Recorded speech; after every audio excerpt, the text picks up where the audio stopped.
Welcome everybody. It's fantastic to see such a huge crowd. Our first annual Pinecone Summit. We couldn't be more excited to have you all here. It's really incredible the kind of response that we had. Amanda mentioned that our first meetup here in San Francisco was a few weeks ago, and we had a few hundred people. And this one's pretty much sold out. So thank you so much for joining our first Pinecone Summit. Just to give you a little bit of an idea of who's here, we have more than 800 registrants and expect more people to walk in through the day. Many of you may have walked in today.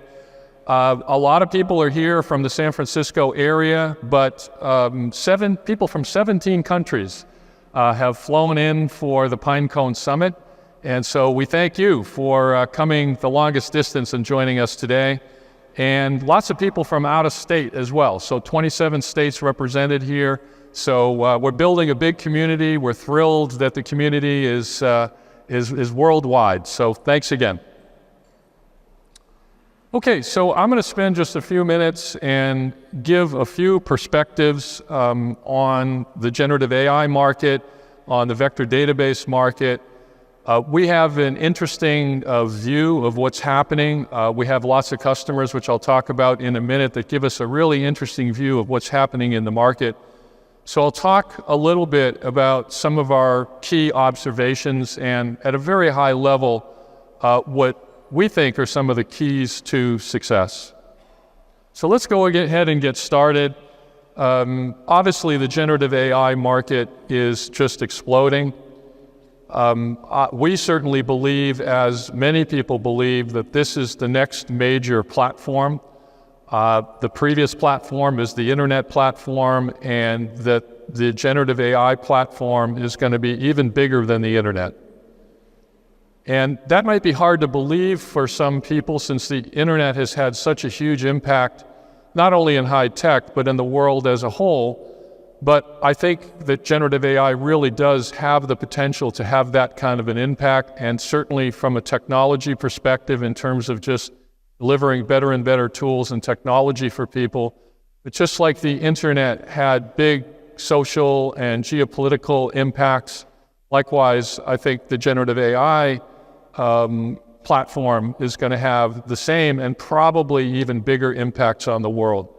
So it's a very exciting place to be. I'm sure you're all excited to be a part of this incredible opportunity. Now, it's interesting to us that the people that are getting involved in generative AI really run the full gamut. It's individuals, it's new startups, it's small companies, and certainly it's also big enterprises, all of whom are already making significant investments in generative AI.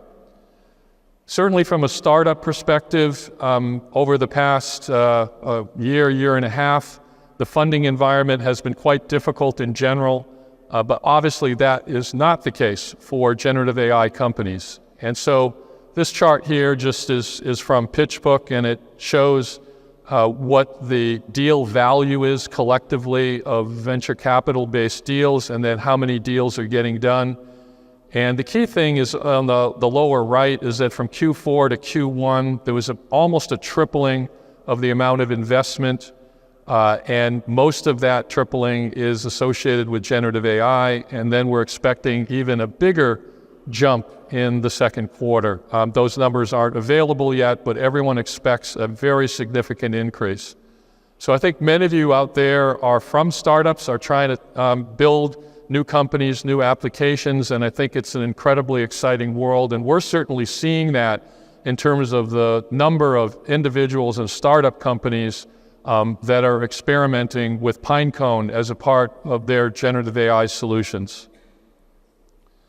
But it's certainly not just the startups. One of the things that's been, pretty amazing to see in such a short period of time is that large companies, the enterprises, are really investing very quickly in building generative AI applications. And one of the phenomena that's happening, probably not that surprising, given the impact of generative AI, is that boardrooms are having discussions about generative AI. They're asking the CEOs and the management teams what they're doing in the generative AI space. They want regular updates. And so, whereas enterprises often are relatively slow to adopt new technologies, that's not the case here. They're making big investments, and they're making those investments very early. We certainly see that as well. We see lots of developers and enterprises coming on to our free tier, moving on to our paid tier, doing both experimentation and then taking lots of applications to production. Things are happening very, very fast. Now, this slide talks a little bit about hype. The chart here is what some people refer to as the hype cycle.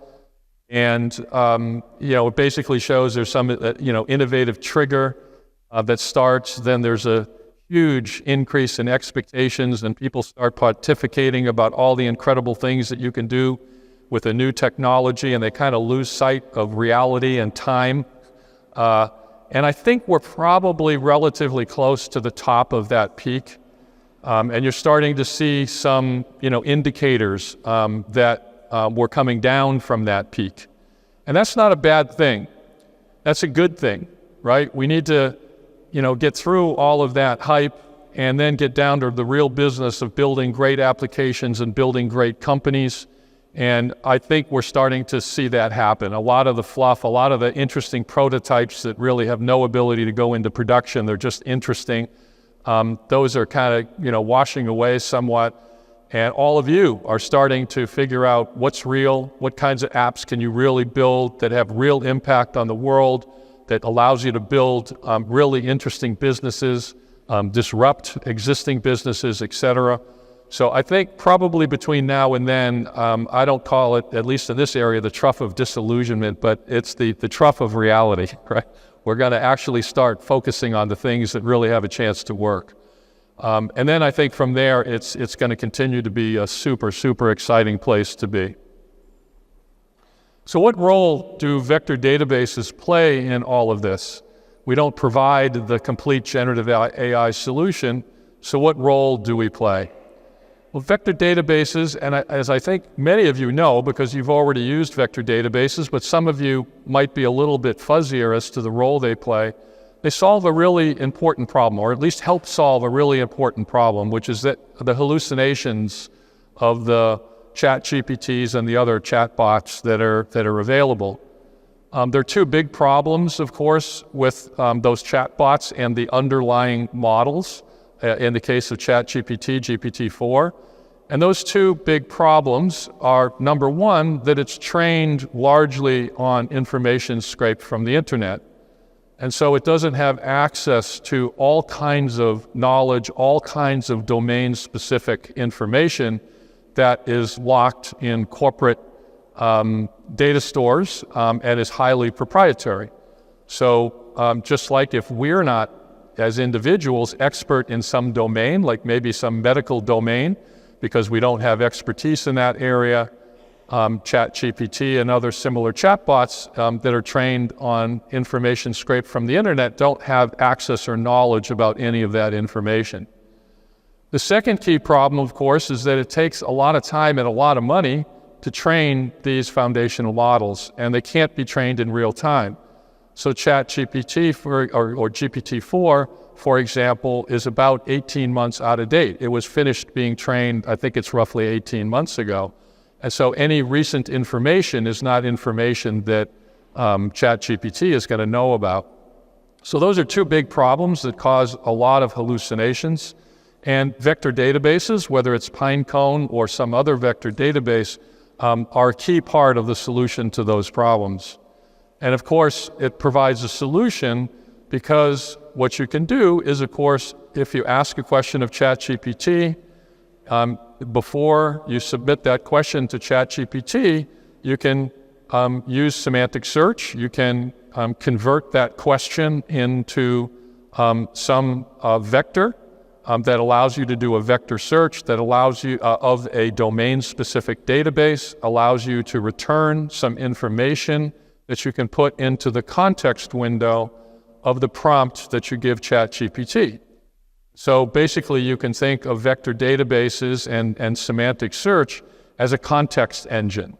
You can think of it as the thing that can provide to you domain-specific context that you can submit as a part of the context window of a prompt to ChatGPT or similar chatbots. And in that way, you will have far fewer hallucinations. You will allow these fantastic, chatbot technologies to answer your questions correctly more often. That's the basic role that vector databases play in generative AI, and where Pinecone is thrilled to be a part of so many of those projects. Now, we have, as I mentioned earlier, we have a great perspective on kind of what's happening, and that's as a result of the number of users who have built enough confidence in Pinecone to work with Pinecone as their vector database. So amazingly, just at the end of last year, we had low thousands of free tier users, and we had almost 300 paying tier users. Okay? And we were thrilled with the progress that we made. We only had our product on the market basically since the very beginning of 2022, and we were thrilled with the progress that we were making. But in the last 6 months, it's got absolutely crazy. Right? ChatGPT came on to the market and took the world by storm in, I think it was end of November, and it really picked up speed in December. And now 6 months later, we have way over 100,000 free tier users. We have more than 4,000 paying customers. It's grown incredibly fast. And as I'll talk about in a minute, a big part of that is the huge amount of experimentation that's taking place in this space. What are some of the key observations that we've seen, particularly over the last 6 months? The first is that this is very much a developer-led market. Developers, as is often the case, and has been the case for the past 20 years, developers are picking up new technologies. They're especially initially free technologies that are easy to use, that allows them to first learn about the new technology, then start to experiment with it, then start to think about projects that they might want to build from an individual perspective or in their companies, and then start to build more and more confidence in what not only a vector database but the other surrounding technologies can do, so they can figure out what kinds of products to build. So we see this as being very much a developer-led revolution, and certainly from a Pinecone perspective, we're very, very focused on providing the best possible developer experience so that you can go through this learning and experimentation process as quickly and easily and with as much joy as possible.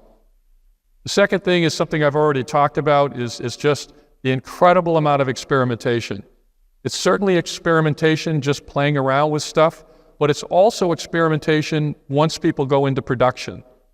Even when they're in production, they're continuing to experiment. Obviously, the technology is moving very, very fast. Our technology is moving fast. Many of the other related technologies are moving very, very fast. And so people are continuing to do a tremendous amount of experimentation with their applications, even when they're in production. The final point is that we're more convinced than ever that vector databases are going to be a key part of building generative AI applications. There's a lot of discussion about how much can you put in the foundation models, how much additional benefit can you get by fine-tuning your models versus putting your domain-specific information in your vector database.